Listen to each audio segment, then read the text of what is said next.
बालेन शाह प्रधानमन्त्री बन्ने कुरो आयो नि त दाइ, के हो कुरो? गाँजा खानेहरूलाई भन्छ नि त्यो मान्छे, गाँजा तान्ने जय शम्भु म प्रधानमन्त्री भन्ने, त्यति मात्र काम लाग्छ त्यो। कहाँ त्यस्तो हुनु? अहिले त प्रधानमन्त्री बनाउने भइसक्यो के रवि लामिछानेले।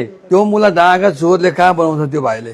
रवि लामिछाने दुईजनाले, एउटा चाहिँ यो फाइनान्स माफिया, एउटा गाँजा माफिया, दुईजना छ।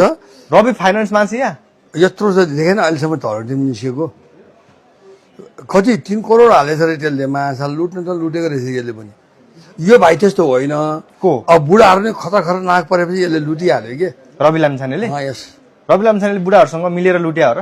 ल कहिले बालकोट जान्छ, कहिले गएछ, कहिले प्रचण्डले त अस्ति भेटेरै जेन्जी भन्नु अगाडि भेटेर त अनि यो आन्दोलन गरे हो नि त। त्यो जे भयो त्यो दस्तावेज मेट्नलाई आन्दोलन भएको है यो उनीहरूको कालो कटुसहरू यो देशमा भएका सबै छ नि, त्यसको लागि नै यो आन्दोलन भएको हो। जेन्जी आन्दोलन जेन्जी होइन, जेन्जीको नाउँमा युज गर्यो उनीहरूले चाहिँ। यो रियल कुरा है म भन्छु, नत्र भने दस्तावेज किन मेट्नु पर्यो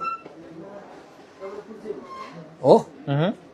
कति करप्सनको दस्तावेज यसमा चाहिँ सेवादाय प्रचण्ड केपी ओलीलाई यो सबै जति पनि छ नि, रवि सबै जति भ्रष्टहरू छ नि, जम्मै मिलेको छ यो चाहिँ। त्यही त अब जसरी हो जे गरेर भए पनि अब बालेन शाह प्रधानमन्त्री बन्ने भइहाल्यो, रवि लामिछानेले बनाउने भइहाल्यो। मान्ने कसले भने के? अब म प्रधानमन्त्री भएपछि मान्नु परेन त? कसले मान्ने? अहिले सुशील माने छैन, ऊ केपी ओलीलाई लखडी साल त्यसलाई पनि लखडिन्छ नि।